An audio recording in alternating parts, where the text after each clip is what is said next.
Welcome to SCOTUScast, a project of the Federalist Society for Law and Public Policy Studies. Our contributors join us from around the country to bring you expert commentary on U.S. Supreme Court cases as they are argued and decisions are issued. The Federalist Society takes no position on particular legal or public policy issues. All expressions of opinion are those of the speaker.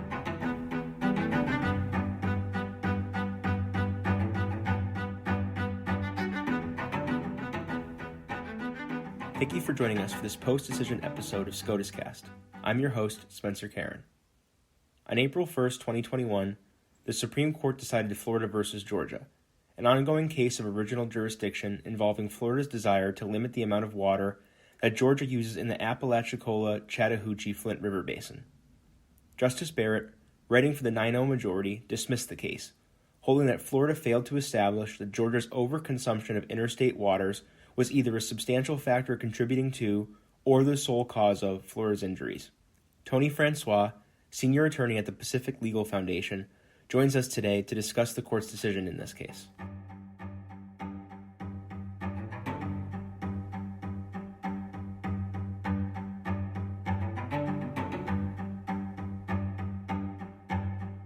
So this is Florida versus Georgia on April 1st of this year. So 12 days ago, the Supreme Court published its decision in this water use dispute in which Florida sued Georgia in what is called an original action in the Supreme Court. Article 3, Section 2, Paragraph 2 of the United States Constitution gives the Supreme Court original jurisdiction over cases, quote, in which a state shall be a party, close quote. In a significant number, if I had to guess, I'd hazard that it's a majority of the state versus state original actions in the Supreme Court involve these kinds of interstate water disputes. The Supreme Court previously decided one of these cases earlier this term in Texas versus New Mexico, and the Federalist Society's Courthouse Steps podcast on that decision is currently available on the Federalist Society's website. Compared to Texas versus New Mexico, the facts and legal issues in Florida versus Georgia are pretty simple.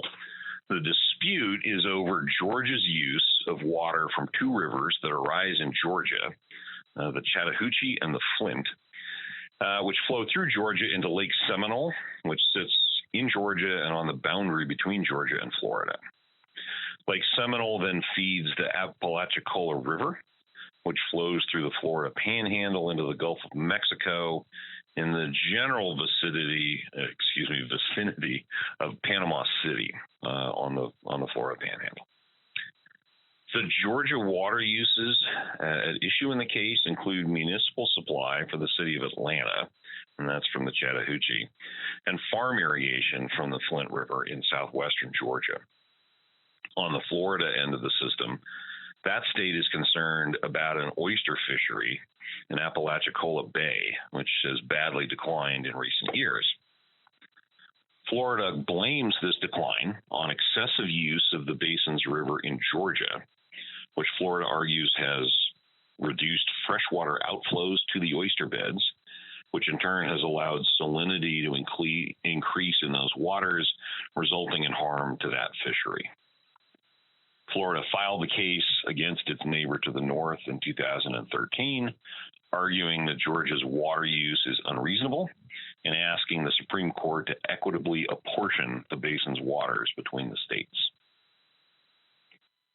The Supreme Court agreed to hear the case under its original jurisdiction power and assigned it to a special master for fact-finding and recommendations, which is the customary way these cases proceed.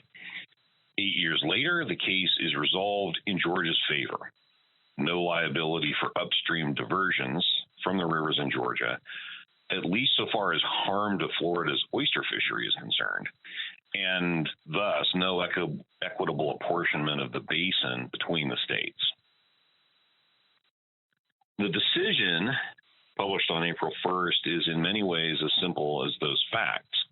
It's unanimous. It runs all of 10 pages. It affirms in its entirety the fact-finding and recommendations of the special master who conducted the trial in the case, and states that Florida first was required to show by clear and convincing evidence that Georgia water use was at least a substantial cause of the decline in Florida's oyster fishery. And then two, that Florida failed to meet that burden and therefore was not entitled to apportionment as a remedy.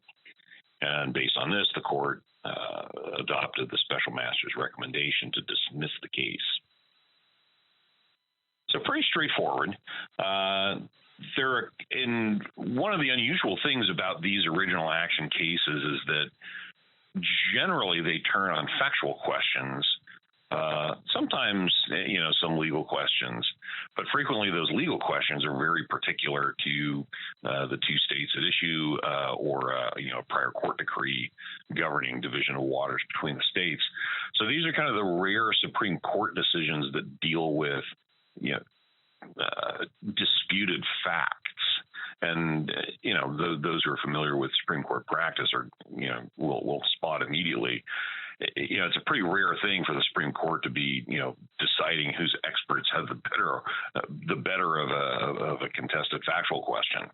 So that's one of the things that's a bit different about the cases that arise in the Supreme Court's original jurisdiction.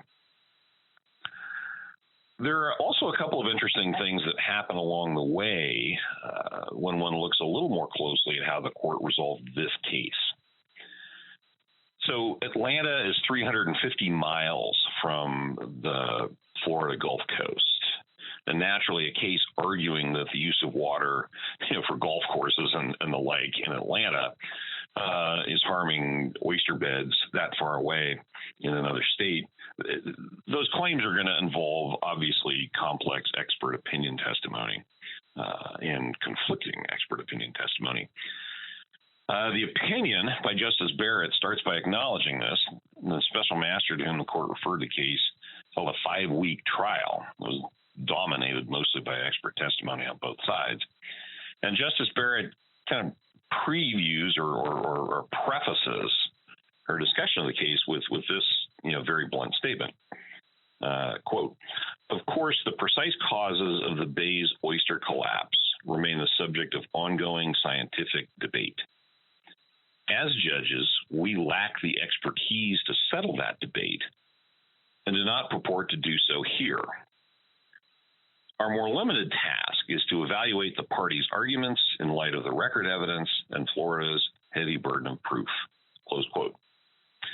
So, short version, we're judges, not scientists. Don't look to us to, resolve complex scientific questions. The thing is, the decision's remaining pages are a close evaluation of what the various expert witnesses testified to and against before the special master on both sides of the argument, followed by simply a resolution, you might even call it a settling, of the debate between those experts. So there's some tension between the caveat, we lack expertise to address scientific questions, and the very next act, which is the perfectly normal judicial function of adjudicating the facts of cases which involve conflicting evidence, including conflicting opinion testimony, under applicable legal formula and burdens of proof. And even in doing that, the court had a little trouble surveying the expert opinion evidence, from which the special master concluded and the court agreed that it was clear that a variety of confluent factors in the decline of Florida's oyster beds, including things like long-term drought conditions, controversial water management operations carried out by the United States Army's Corps of Engineers, and both significant overharvesting by Florida oystermen and inadequate steps to reestablish depleted oyster bars. So among these causes, even Florida's expert evidence limited the contribution of Georgia diversions from the basin to a very insignificant impact on oyster production.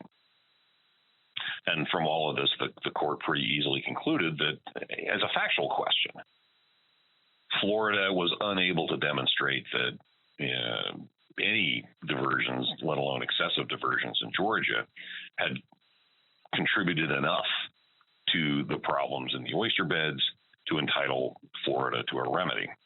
So why the apparent punt on scientific expertise immediately before surveying the scientific evidence and resolving the case based on that scientific evidence?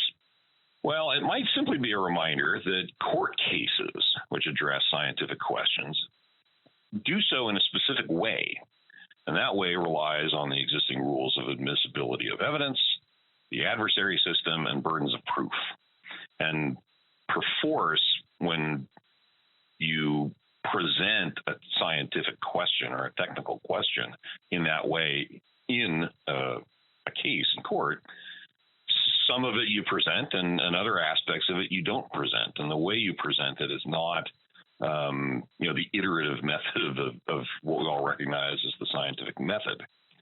And so sometimes, probably quite wisely, judges find it important to remind their readership that different paradigms for analyzing a scientific question could easily yield different conclusions about that question, and that one court's resolution of a particular scientific question is not even really the last word in that particular question.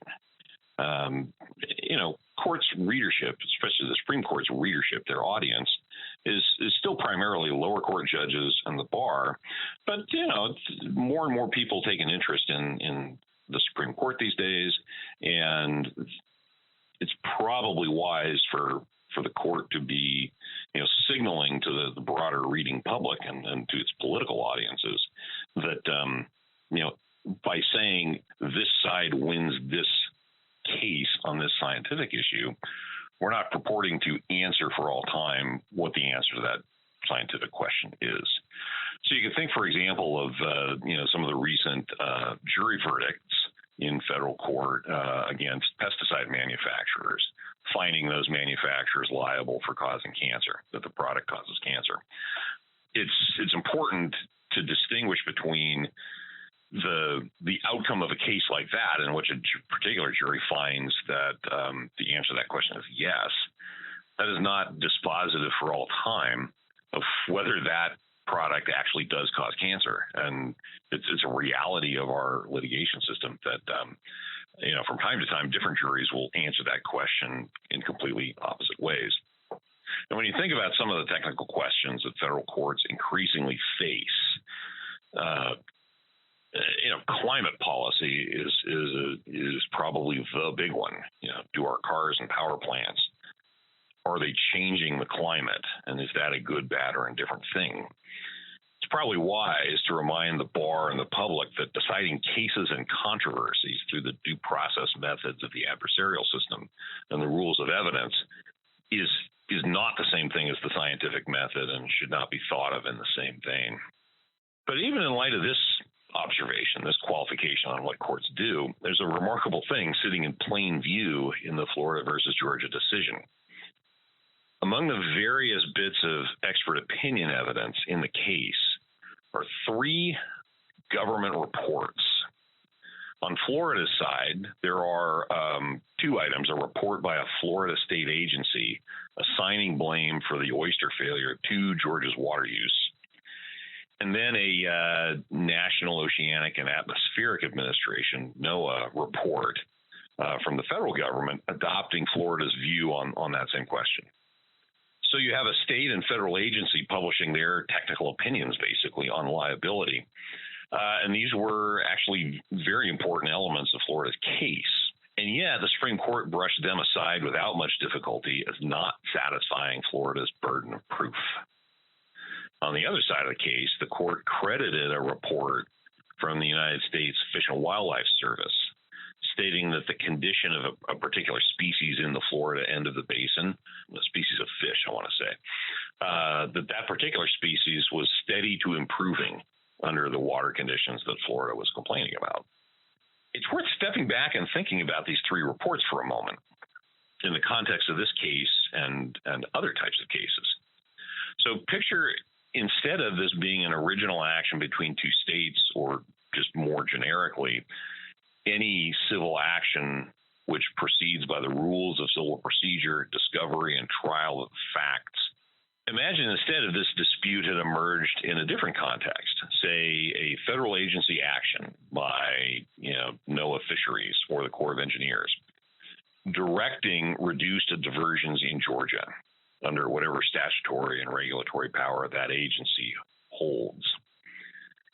If the exact same question arose in that context, in that procedural posture, it seems almost certain that the outcome would have been the exact opposite. That is to say, if instead of Florida suing Georgia in essentially, a civil trial, if Georgia were challenging a federal agency action reducing its water use that was taken in order to protect downstream natural resources within that agency's charge, the NOAA opinion on that subject would almost certainly be dispositive in that litigation. Federal courts would have deferred to the federal agency's fact-finding and expertise and allowed the agency to do what it thought best in almost every time that case is litigated.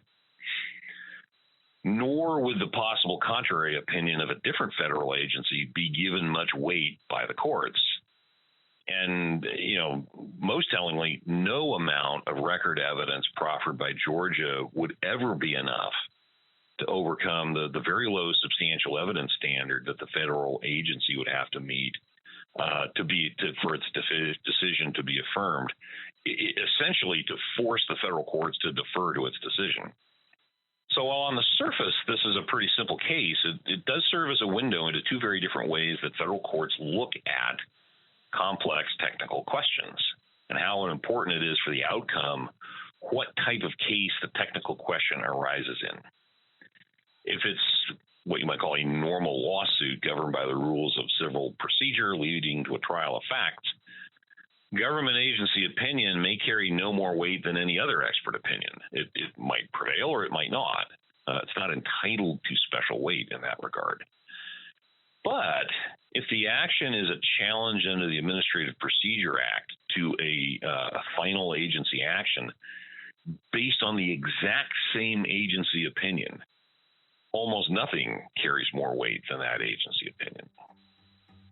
And that, at least to this observer, I'll wrap up by saying, is a strange distinction on which to base a court's resolution of a factual dispute.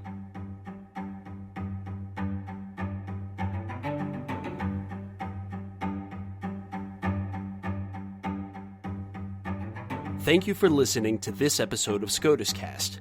SCOTUScast is a project of the Federalist Society, a not-for-profit educational organization of conservative and libertarian law students, law professors, and lawyers, founded upon the principles that the state exists to preserve freedom, that the separation of governmental powers is central to our Constitution, and that it is emphatically the province and duty of the judiciary to say what the law is, not what it should be. Don't forget to subscribe to our podcast series, including SCOTUScast and Practice Group podcasts, on iTunes or Google Play. For an archive of past podcasts, as well as audio and video of past Federalist Society events, please visit our website at fedsoc.org/multimedia. That's fedsoc.org/multimedia.